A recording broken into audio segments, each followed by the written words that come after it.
Yo, what's up everybody, King GBL here, and welcome back to a brand new Great League video. Today I'm going to be showcasing Clefable in the Open Great League.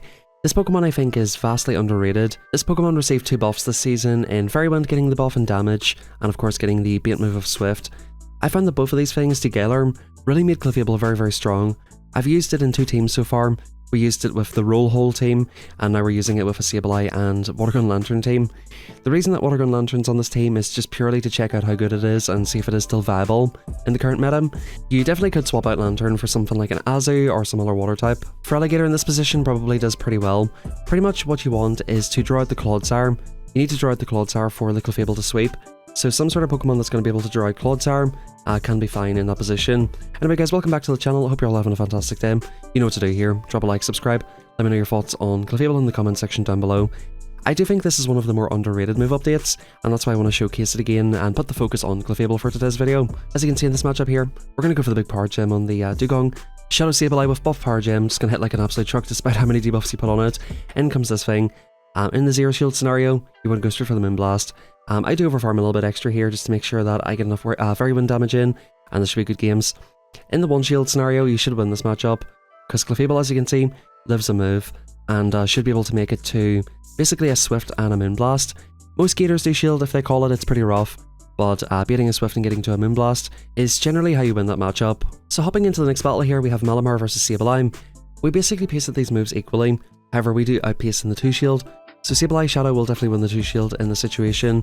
We decided to go for a swap here, not looking to give up an early shield. I'll put this into the Lantern here. The opponent comes into the absolute nightmare swap, which is Fairforn. Super happy that, you know, even though Lantern has a horrible matchup here, I'm super happy that we're seeing it here instead of on Clefable. The opponent builds up a little bit of extra energy. They go free above the Power Whip. In these situations, guys, you definitely want to build up to 100 energy, and even consider going for an undercharge, because basically I can do a ton of Shadow Claws here. It's the equivalent of 6 Shadow Claws to the next move. I don't want to double shield. We're going to get this move right off here. Look to take out the Fairforn and hopefully up this energy. Sableye should be in a good position to hopefully get the opponent's final shield and basically set up Clefable for the sweep. We just kind of need to hope here that they don't have like a sort of hard answer to Clefable in the back. The opponent lets it go. I come in, snipe with the Fairy Winds. That second Fairy Wind should be knocking out the Malamar. Foul Play coming in won't knock me out, and in comes Feraligatr. And once again, guys, you're going to see here that this is the massive difference in having Swift potentially. If I bait this move and land the Moonblast, I win this, but however, I actually go straight for the Moonblast, thinking that the opponent might try to call it. Of course, as most opponents do, the opponent absolutely his pants, and unfortunately, guys, we're going to take the loss here. Sometimes you do have to bait. I don't really like baiting that often unless it's absolutely necessary. In complete honesty, I misjudged the amount of energy that I'd be able to get there. Yeah, I definitely messed up. But anyway, hopping into the next one, we have a Quaggy lead. So the moveset for this is Mud Bomb and I guess Stone Edge. I think it's straight 5 for Mud Bomb. I could be wrong on that one. It definitely is 5 for the first one, could be 4 for the third one perhaps, and I think Stone Edge is 8. So the pacing in this Pokemon, definitely much worse. Aqua Tail is 5-4 instead of straight 4s. It's definitely noticeably different. They come into the Bastiodon here, the Donkey Dinosaur. The opponent comes into the Donkey. We come into the Squirt here. What am I talking about, bro? We come into the Squirter here, we're going to squirt him all the way down. Hit him with the wee gun, and yeah, we're going to hit him with a Surf. The cool thing about Surf this season is the damage is buffed. In this particular scenario, it doesn't really make that much of a difference, but typically with Watergun Lantern, you only make it to like 1 or 2 moves most of the time anyway. So like, if you make it to 2 Surfs no matter what, you'd rather have the extra damage for the sake of 1 extra Water Gun. So I think it's actually low-key a buff for Watergun Lantern this season. In comes Talonflame. What I'm going to do is go for the Swift first, meaning that I can go for combo play. Whenever you throw a charge move, you can do a 0-turn swap, meaning that your opponent won't be able to get through any fast move pressure on your Pokemon. Sometimes if you're in low health like this, and we even make it to a last second move as well, sometimes if you're in low health like that and swap, you can end up catching the opponent's damage, which is not good. You don't want to catch a move on a Pokemon that's got almost 2 moves, which as you've seen basically won that game for me. I'm double swifting the opponent just to absolutely BM the life out of them. Swift is double resisted, by the way. It's Rock and Steel, which double resists Swift, or normal type moves in general. But yeah, that's a good thing to keep in mind. If you need to make that wombo combo play, just make sure you're swapping at the right time so you don't take the opponent's damage. Anyway guys, hopping into the next move, into the next match, should I say, we have a Charjabug lead. This is somewhat of a core breaker, and I've started seeing a few more Charjabugs in the lead actually, in the last day or two. Charjabug's picking up.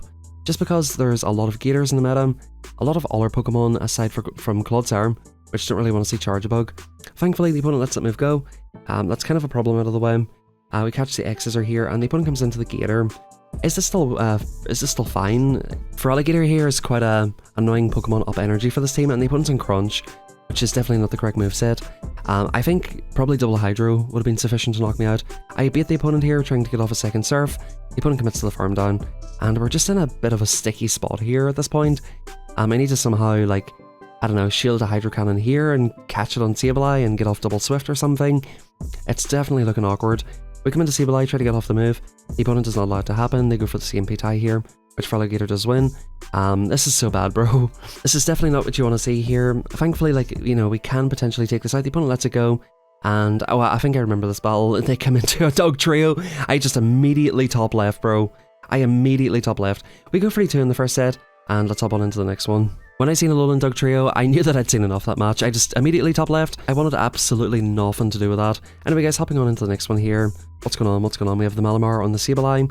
Come into the Lantern, the opponent comes in here. So we get the shield advantage. Typically, like, Malamar, I think he would consider it to be a good lead, to be fair. A foul play definitely would hurt a lot. I go straight for the Thunderbolt on the Dunsparce. The opponent can't really afford to shield. We're getting them decently low here.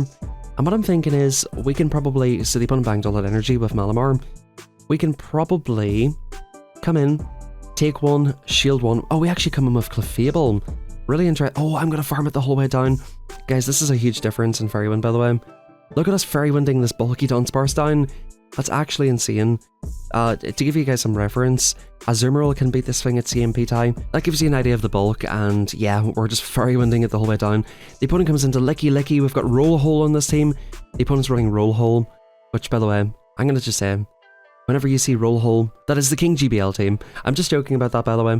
I do think it's nice whenever people do give credit for teams, because I hear a lot of people giving credit for all our content creators' teams. I've always said that, you know, just because a content creator or a person uses a team does not mean that the team belongs to them, but I definitely do think it's nice to give credit there where it's due sometimes. Malamar comes back in, they go for the foul play. As you can see, we can just easily take that. The opponent goes for the catch on Dunsparce, and that is basically a G to the G. By the way guys, Power Gem does more raw damage.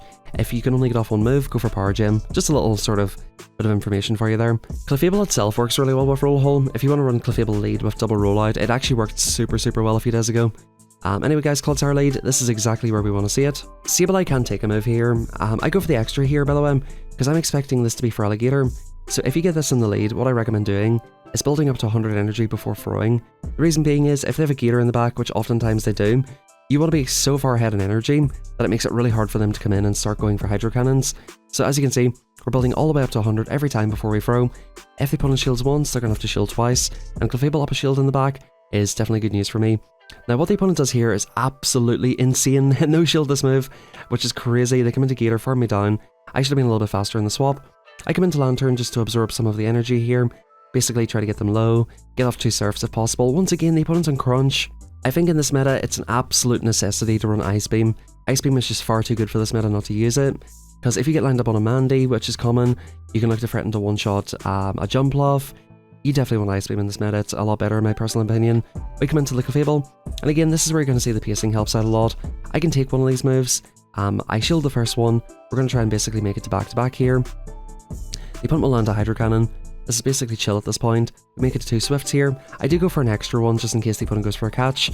Now what I'm going to do is pause a turn here, make sure that the opponent does not catch the move. We get off the Swift on the Feraligatr, and yeah, we should be able to pretty much farm everything else down. We just about farm it down.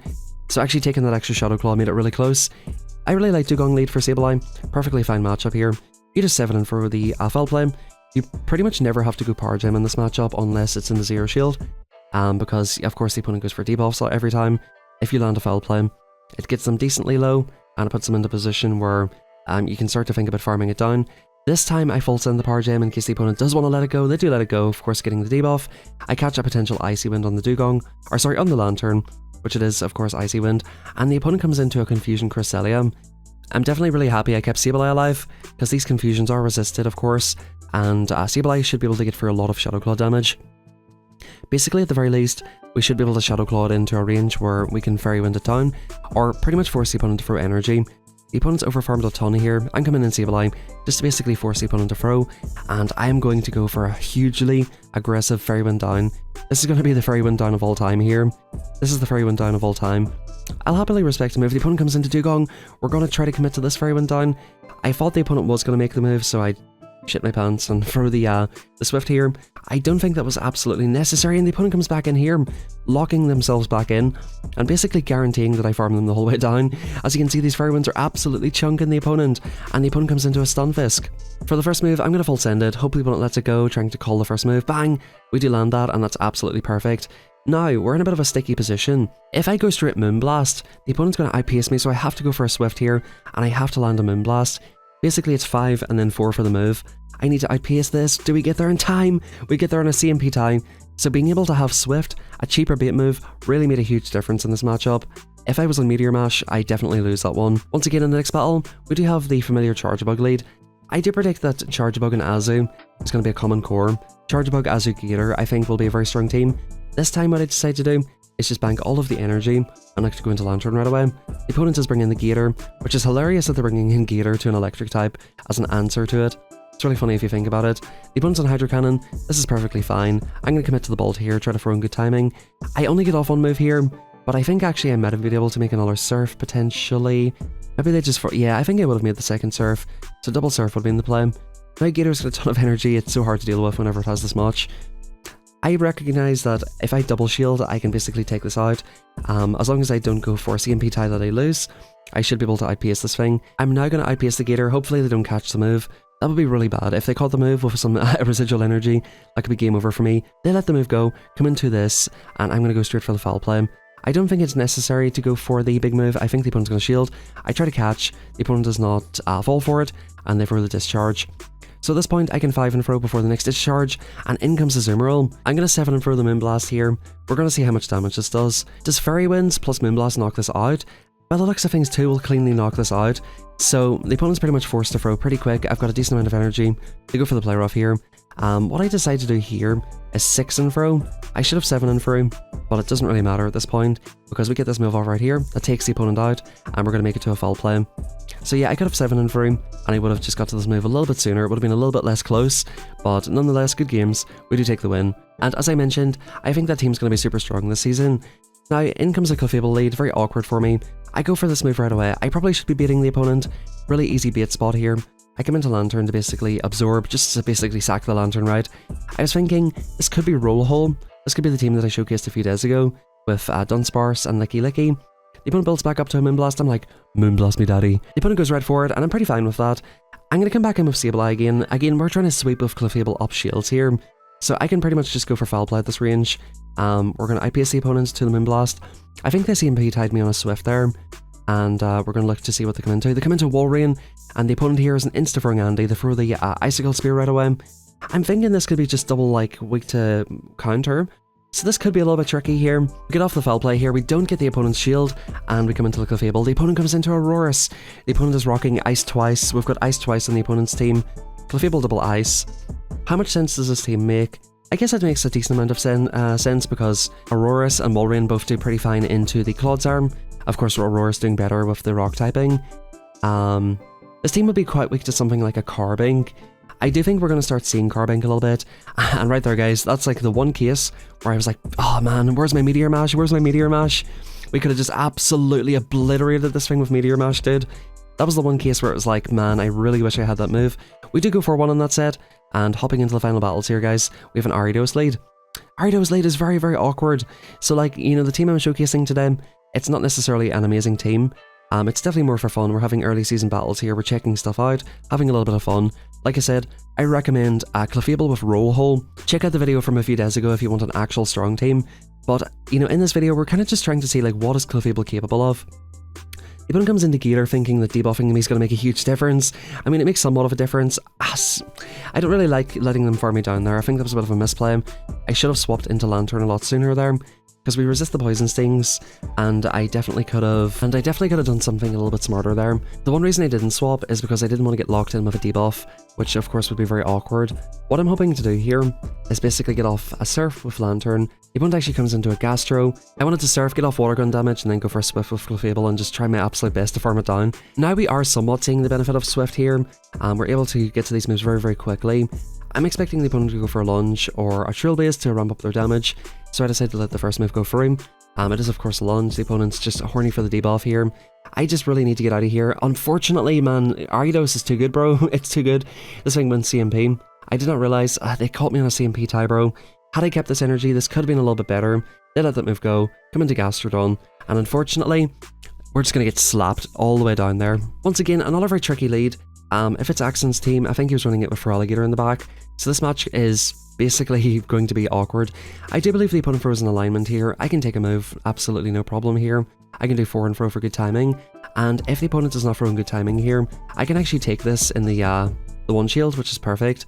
So I'm like, you know what, this is perfectly fine with me. We're going to get swap our 2 shields off the opponent here. I'm going to 4 and throw for good timing here. The opponent's basically 1 rollout away, so I can 1 and throw once again, get 2 shields off the opponent, and yeah, we're basically in a pretty good position now. Because yeah, the opponent gets a rollout down, but I can basically just look to sweep with Clefable at this point. I can shield 1, I can take 1, and you know, whenever you have Pokemon from this range, you don't really want to be false ending a Meteor Mash. The opponent comes into a Jumpluff. This is really awkward, bro. I don't really have a hard answer to Jumpluff. We go for a Moonblast. That does a lot of damage. Okay, so maybe Clefable actually can put in some work here. Of course, the opponent will go, oh, they go for the Energy Ball, they don't go for the bait. So that's absolutely huge. We make it to this next Moonblast. We're going to look to basically take this out, and we still have a lot of work to do. I was starting to think this might be like double flyer or something like that, so I decided to bring in the Lantern. I'm putting all the hope and faith into the Clefable here, thinking it might be Mandibles or something like that. The opponent comes into a Drift Blame against the Lantern. Do we make it to this move? We do. We get off the Thunderbolt. That's going to be basically GG's. To be fair, I don't know why the opponent swapped out there. I think they definitely would have made it to another move here. But yeah, the opponent basically lets us go, pretty much concedes the match, and that is good games well played. I really liked buff Clefable. I think having the bait move is absolutely huge for this Pokemon, makes a big difference in a lot of matchups.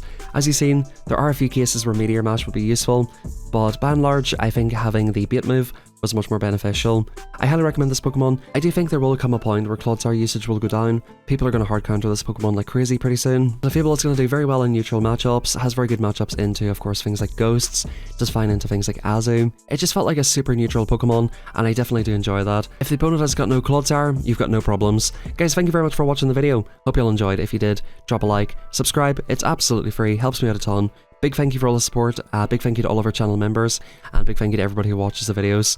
Comment down below what you think the most underrated Pokemon this season is with move updates. Feel free to join our Discord in the description down below if you want to join our community. And last but not least, and most importantly, have a fantastic rest of your day, and I'll catch you all next time.